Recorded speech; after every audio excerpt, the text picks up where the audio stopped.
आत्मीय भाइयों, सादर प्रणाम। भाइयों, आज हम जिस प्रसंग को चर्चा करने जा रहे हैं बड़ा महत्वपूर्ण है। भक्तों में ऐसे भी भक्त होते हैं जहाँ भगवान स्वयं दौड़कर जाते हैं, और भक्तों की श्रद्धा और भक्तों की भक्ति, उनका आत्मविश्वास और अपने प्रभु पर जो अटूट श्रद्धा निष्ठा रहती है वो भगवान को अपनी ओर आकर्षित करते हैं। प्रसंग है सबरी के चरणों की धूल। माता सबरी का जो जीवन चरित्र बड़ा शानदार सुंदर रहा। रामायण में प्रसंग भी आता है और बहुत सारी चर्चाएं होती हैं। उनके एक इस प्रसंग पर हम आज चर्चा करेंगे कि सबरी जंगलों में रहने वाले वनवासी भाई बंधुओं के बीच से निकल कर आई है, और चूँकि वनवासियों में कई ऐसी कुप्रथाएं कई लंबे समय से आज भी मौजूद हैं, पर पहले भी थी। तो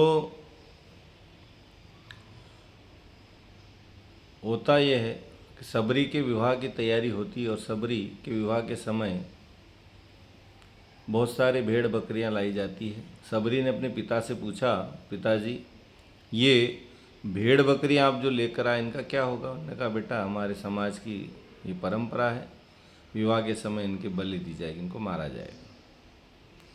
सबरी हृदय की बड़ी कोमल और निर्मल थी। व्यक्ति कहीं भी जन्म लें, कहीं भी किसी कुल खानदान में पैदा हो, लेकिन उसके अंदर जो मानवता है वो कई लोगों के अंदर मौजूद रहती है। कईयों की मानवता मर जाती है, तब जाकर वो उल्टे सीधे काम करते हैं।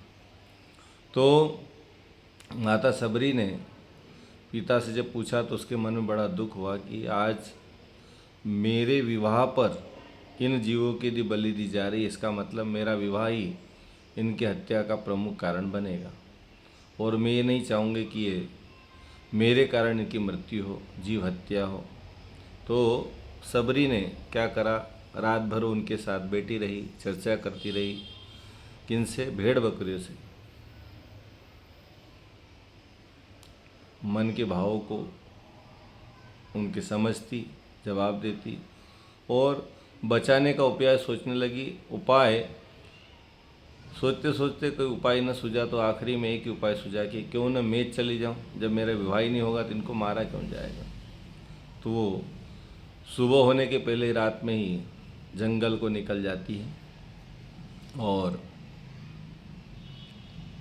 वो ये भी जानती थी यदि मैं ऐसा करूँगी तो फिर मेरे को अपने समाज में, परिवार में मेरे को वापस अवसर नहीं मिलेगा आने का।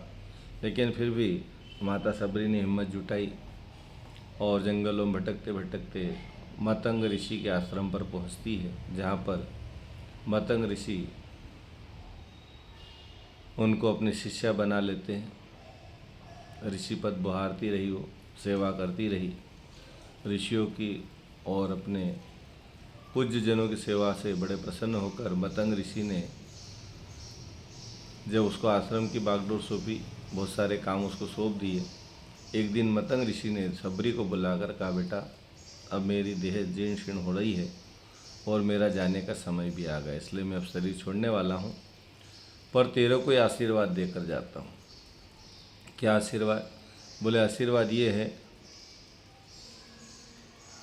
कि तेरे गुरु ने भगवान राम के दर्शन नहीं किए, लेकिन तेरे को भगवान राम दर्शन देने स्वयं आएंगे।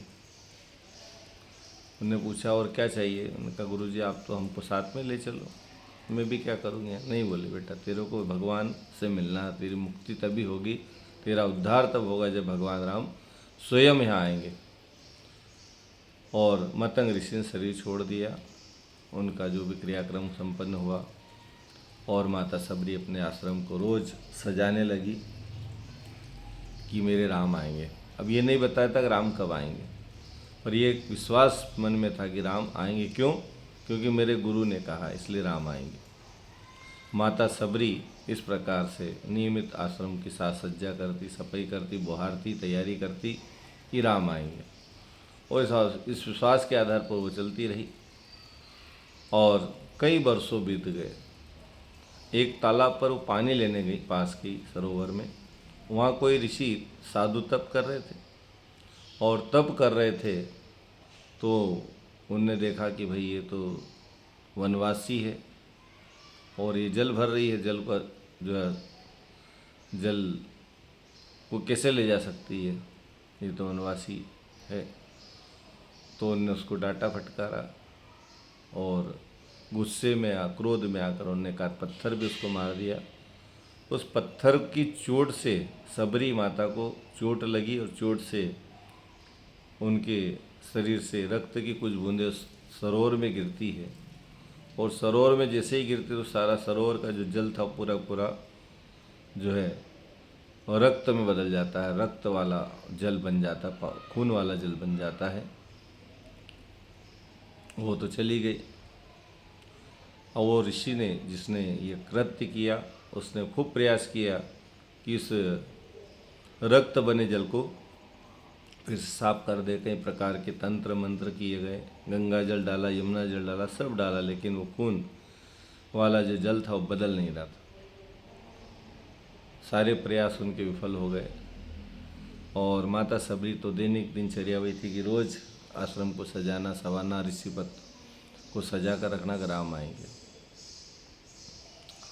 बरसों बाद राम जब आए तो उसी सरोवर के पास आकर देखा तो सरोवर का जो जल था वो रक्त वाला था। वो ऋषि को उनने पूछा तो उनने कहा साहब आप आए हो, आपके चरणों में तो बड़ा पुण्य प्रताप है, पत्थर की शिला भी नारी बन जाती है।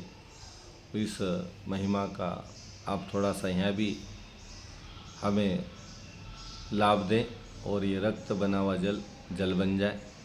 राम भगवान ने पैर को डुबाया तब भी वो जल जो रक्त था, रक्त जल, वो रक्त ही रहा, जल नहीं बना, साफ नहीं हुआ। बहुत सारी क्रियाएं उस ऋषि ने जैसे जैसे बताई भगवान राम करते चले गए पर उसका कोई प्रभाव नहीं हुआ। तब राम ने पूछा कि महोदय महात्मन ये बताइए ये जो है आपका ये इतिहास क्या है इसका। तब उनने बताया कि भाई यहाँ पर एक सबरी रहती है, सबरी यहाँ पर वनवासी है इसलिए उसको जल नहीं भरने दिया और उसके खून की कुछ बूंदें गिरी होती, तब से लाल है, आज तक ये ठीक नहीं हुआ। तब भगवान ने कहा कि आपने गलत करा है, एक भक्त के भावों को तोड़ा है।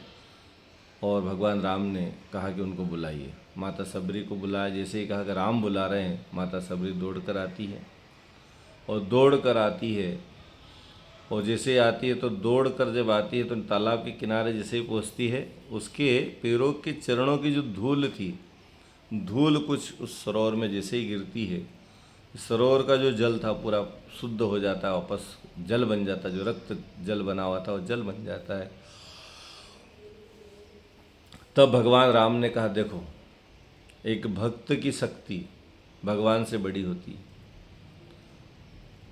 सबरी ने अपने चरणों की धूल से इस रक्त रंजित जल को जल बना दिया और इसके अंदर ईश्वर के प्रति जो श्रद्धा है, आस्था है, विश्वास है वो जबरदस्त है।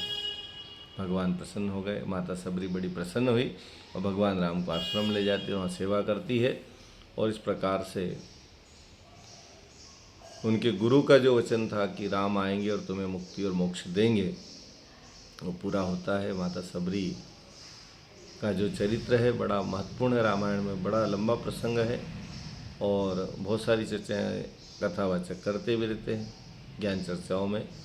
तो आज का जो विषय था उसका मूल था कि भक्त